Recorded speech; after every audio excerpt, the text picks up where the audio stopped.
You're listening to the Uprev Ninja podcast, and this is episode number 39, and I'm your host, Tom Hudson.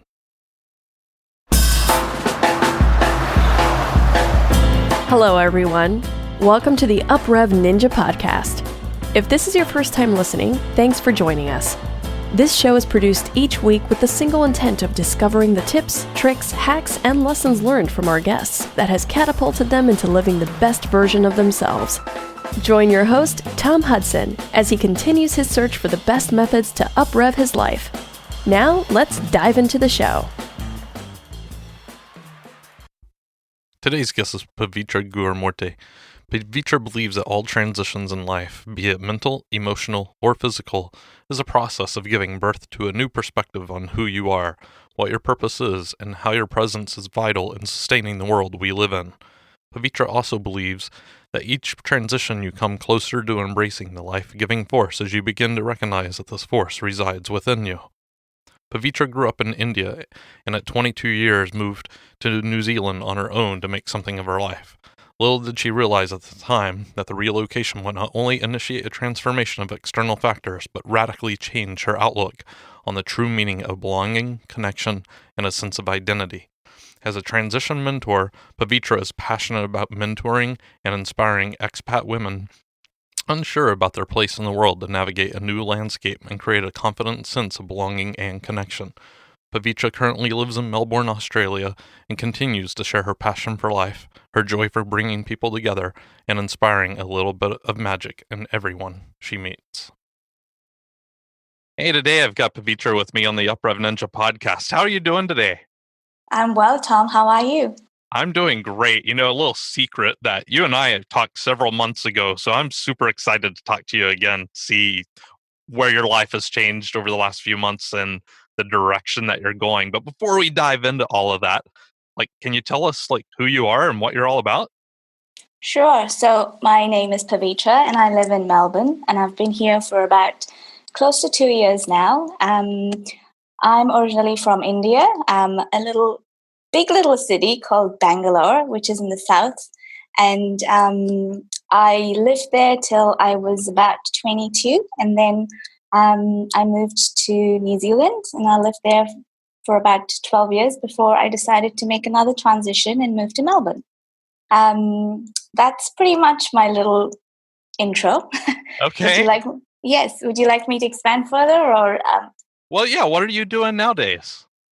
So nowadays, what I'm actually doing or focusing on is mentoring women who are transitioning in their life, mostly expat women who are transitioning a new landscape and basically looking to find a confident sense of belonging and connection in their life. And I'm doing this because I have lived it, breathed it, and I completely understand it.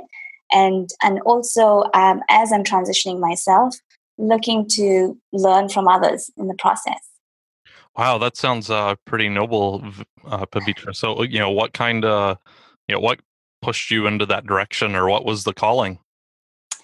I think the calling is, I didn't understand it before, but it became a lot clearer in the last couple of months, with the key word being transition. So I realized that, Tom, I am a person who loves being organized. I don't like change. I don't like uncertainty. And funnily enough, suddenly looking back at my life and realizing none of those things even reflected how I have lived my life so far. And that's when I realized I am always transitioning, in a bigger scale or in a smaller scale. And I began to see that transition happens to us at all points in our life. It's not separate and it's not an isolated event. It is part of our evolution as spiritual beings in this physical life. And if you look at a microscopic level, we're transitioning from one thought to another every second, one feeling to another every second, and even our cells are transitioning and evolving and mutating and doing what they need to do for our evolution. So, and on a bigger scale, transition for me was, leaving India, moving to New Zealand, and completely losing my sense of belonging and identity, and having to reinvent myself And then I decided to do that again last year. So so that was the theme of this basically, and why I want to do the same for others and help people. Well, I've been down that road. I've gone and I've, moved thousands of miles away, and I reinvented myself. And I have to say, it was probably one of the single most important things I've done in my life in regards to, happiness and joy and just being more congruent with who I was. And it sounds like that's kind of what you have found on this journey, right? Absolutely, Tom. So, you said you had this kind of new awakening a couple of months back, and it sounds like you've made a great transition. You've got a path that you're on now. But looking back, what do you think was holding you back in regards to the awakening that you had a few months back? What was holding you back? What was keeping you from realizing that sooner? Fear. Nothing but fear. Fear of the future, fearing uncertainty, the unknown, fear of who I am, fear of my potential, fear of the lack of potential. Every sort of fear you can name, we have it. It still exists, but not at the intensity that it did before, because I understand that there are only two types of feelings. If fear is a feeling or emotion exists, and that is fear or love. And if I operate from a place of love, I realize that most of my fears don't really exist, and they are mental thoughts that can be, blown out of proportion. And when I'm coming from a place of love, I feel supported. I feel like I can trust myself deeply, and any of the unknown factors that I am worried about no longer exist. Wow, that's pretty powerful. You've basically have replaced fear with love, is what it sounds like. And from everything I've read and experienced, that can be one of the most powerful transformations anyone can undertake. So, how is that reflected in your daily life and in your relationships going through this transformation? It's been huge. I've noticed that I have to consciously, and I'm still transitioning. I don't think I will ever be able to completely operate from a place of love. This is my intention and goal for the rest of my journey. But I've noticed that when I am in my fear, it is very mental based. It's outside of me. It's focused on the external factors rather than myself. And when I'm operating from a place of love, it comes from within, from my heart. I feel safe, and any decision that is coming out, or any interaction or connection that I'm making with people, is genuinely coming from a place of I want to support you as you support me, and we're both holding space for each other as we journey through life. That's beautiful. I'll send you something after the show, and I'll put it in the show notes. But there's 4 stages of evolution that they talk about, and the first one is unconscious incompetence. So it's like you don't even know that you're doing something. Yeah. So if you're coming from that place of fear and you're living your fear, your life in fear every day, you don't even know it, or at least in certain aspects of your life. But then when you become aware of it, now you're consciously incompetent. But now that you're conscious of it, right, and now you can make it. Yeah. Or Yes. you may choose not to, but you chose to make that change. So then when you consciously start making that change, then you get consciously competent. So now you're like, hey, I'm doing this. I know I'm doing this, but I'm doing it the way I want to do it all the time now. And once you build that habit, then you become unconsciously competent, and you just behave that way, and that's who you are.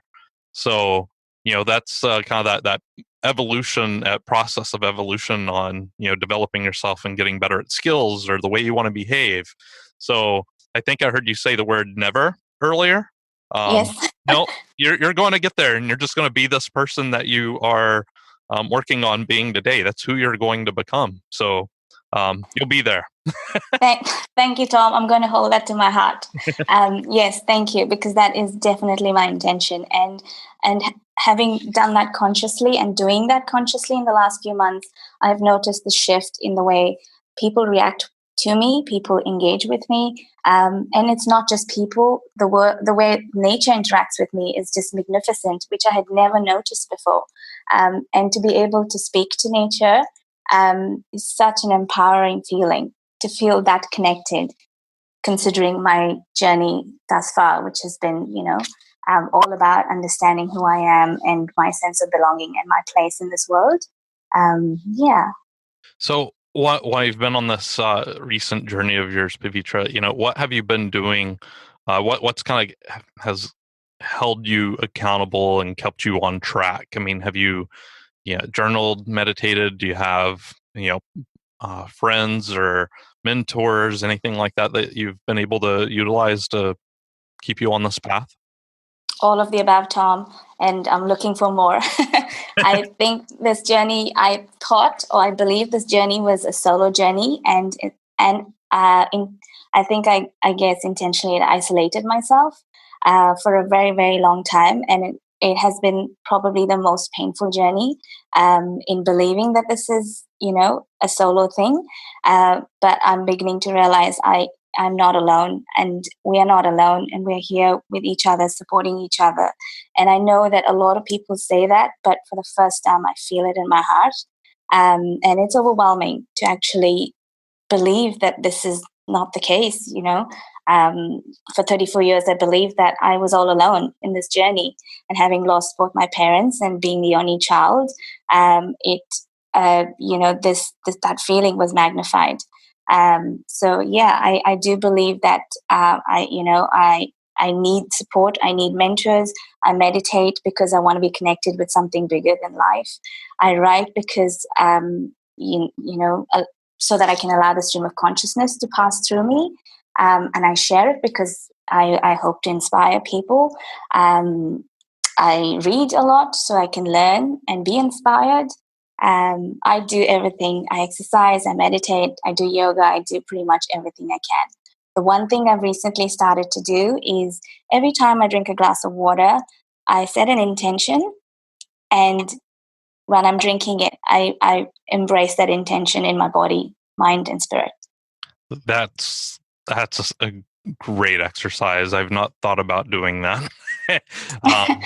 You and I talked before the show gets started about this retreat I went to a few months back, and the breakfast. It was a silent breakfast, and the other thing is, most of the meals were vegan or vegetarian, and I am not. Right. And so that in itself was a challenge, but the silent breakfast and having food that I wasn't overly excited about really made me kind of sit back and mindfully eat. And I don't know if I've ever have done that. So, kind of going back, setting an intention and having that in that water bottle. And as you drink it, you're nourishing yourself with that intention. And that was kind of the same thing I felt that weekend of eating things I would never eat in my daily life. But at the end of the time, I was like, I honestly, for like a week after being back home, I kind of missed sitting down, having like food I wouldn't normally eat, but, because I would just take my time and I would enjoy it and, mindfully eat rather than just, shoveling it down like, most people do. Yeah. Absolutely. I mean, I don't do it all the time, but at least the first glass of water that I drink first thing in the morning, if I have the time, I do it slowly and set many intentions as I can. But if I don't have the time, it's just one big gulp and big love to myself and all, and then I'm out the door. Yeah. And, that happens. I mean, we can't beat ourselves up about that. I mean, Exactly. So, and another thing, I really appreciate what you said about, you've kind of felt you isolated yourself and you thought you were on this journey on your own. I mean, I think it's us as humans, we're very interesting because we all strive for connection. We all want connection in our life in one form or another. It's something that we seek, and we want to be vulnerable. We want to be able to show our friends and those around us and those that we love, this is who I am. But for whatever reason, we just have all this fear and shame and guilt, and we just push it down, and then we become like a shell of ourselves, and we isolate ourselves from every all this positiveness that's out there. So I love that you saw that and you've made that transition, and you're connecting with more people.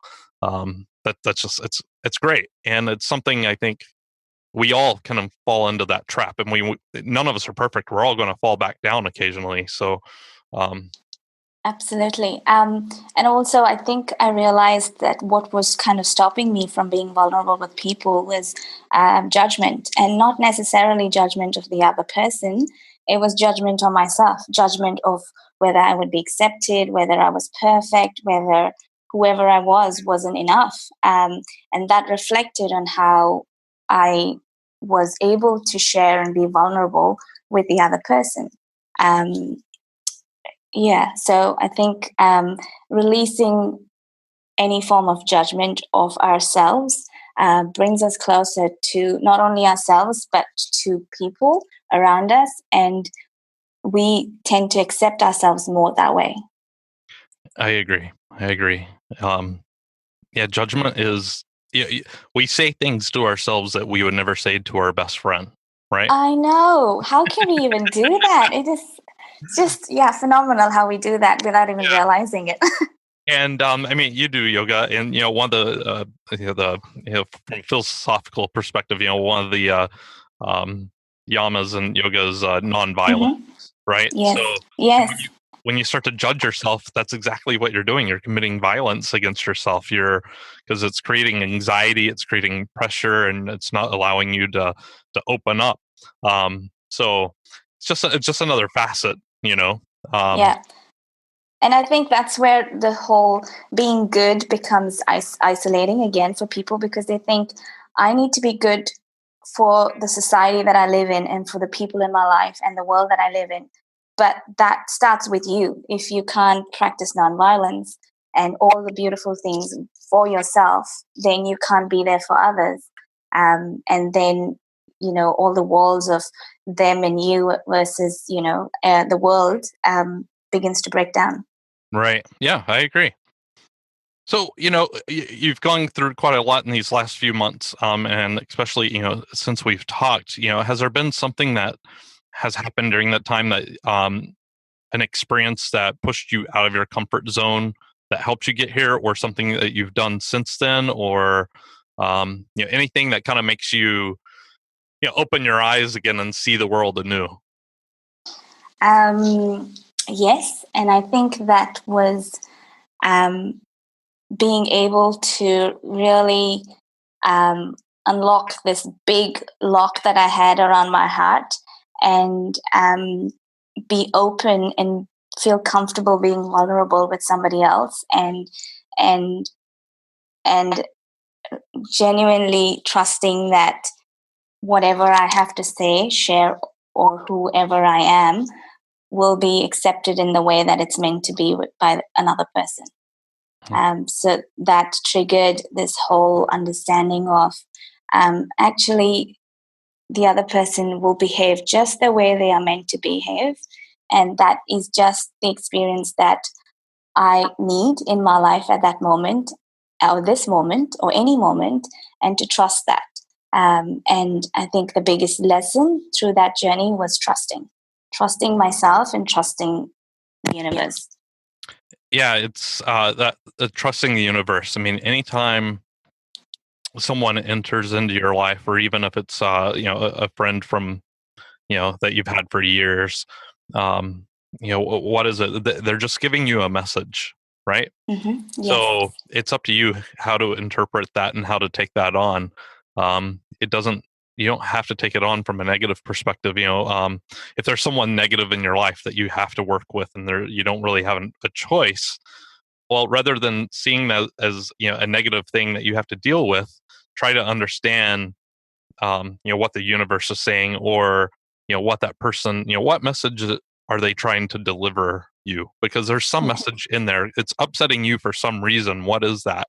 And I think when you can find that, that's how you discover even, more things about yourself, and you can Absolutely. appreciate that person being a messenger. So, Yes, and what I think I did was I always try and analyze every situation, and of course look for the positive in every situation. But what I've learned now is not even to analyze, not even to try and figure out why what is happening, to just let it be. That is the biggest challenge, but it has the greatest reward, because being in that uncomfortable state and not knowing why it's happening and what is the positive in that, and just letting things unfold and just letting things be and just sitting with that discomfort and allowing life to unfold. You learn so many, you have so many insights that come through that. It's just magical. yeah. Well, Pavitra, you've already kind of covered this a bit earlier, but we're always trying to, we've never fully arrived, and we're always trying to get to that next level in our life. Always, trying to improve ourselves in some facet. What is it that you're currently working on right now to try to get to that next level? I'm genuinely working on myself at the moment, Tom. Yeah. I am learning to walk, talk, and breathe from my heart. It's not easy, but it's a conscious effort that I'm making every single day, and I hope that I can inspire and other people to do the same. I like that. That's great. I think that's going to be the title of the show. Well, so, um, so you've got a lot going on, right? You're Yes. trying to, mentor women right now. You're discovering more about who you are, and so how do you do all of this?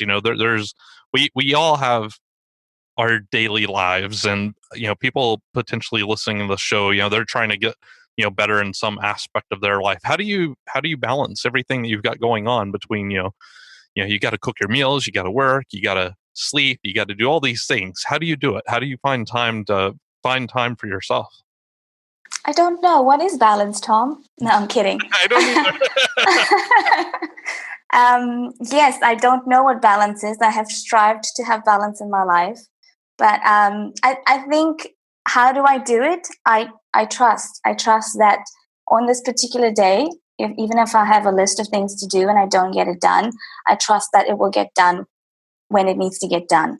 And that trust allows me to be flexible within my time frame, and to be kinder to myself, because then if I'm striving to look for that balance, I am striving, and then I lose focus on the little minute opportunities and magical moments that happen that might quite potentially get me to tick off most of the things on my list easily, but because I'm so focused on finding a balance, I may not look at them. Right. So yeah, I have let go of the need for balance, and genuinely I just try to get a good night's sleep, which can be hard sometimes, but again, I'm trusting that if that night was just 4 hours of sleep and that is all I needed, I can operate with that.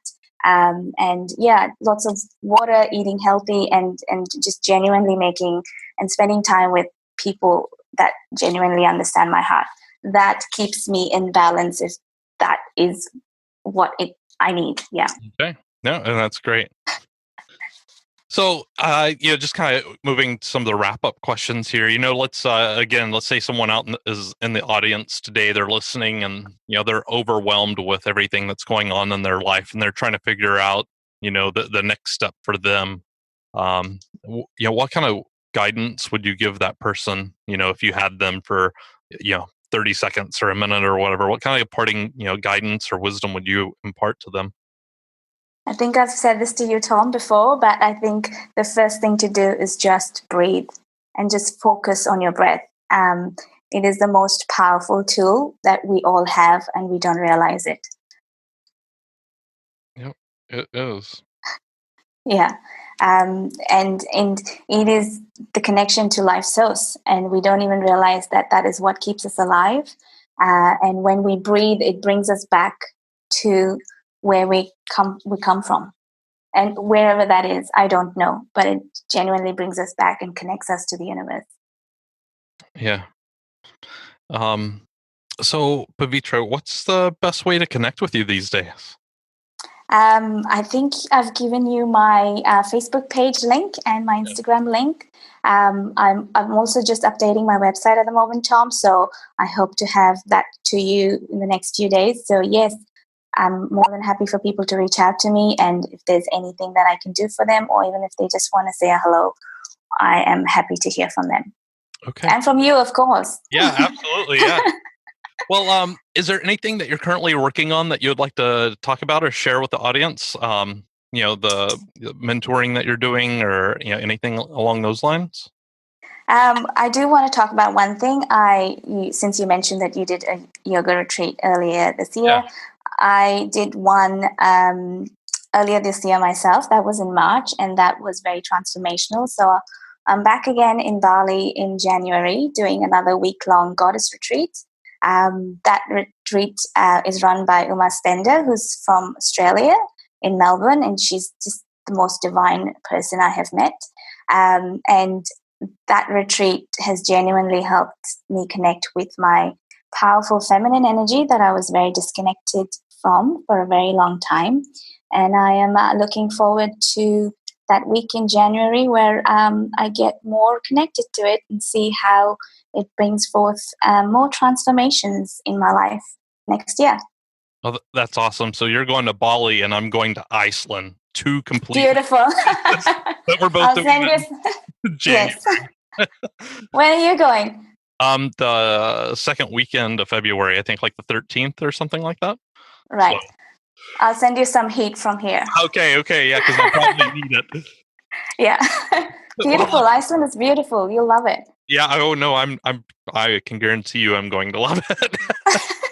Oh, you're going to get to see the northern lights. Yeah, that's beautiful. That's our hope. If we don't, that's okay, but that's our hope. So amazing. I've got one final question for you, Pavitra, and that's it's a pretty simple one. Is there anything that we haven't covered today that you like to bring up?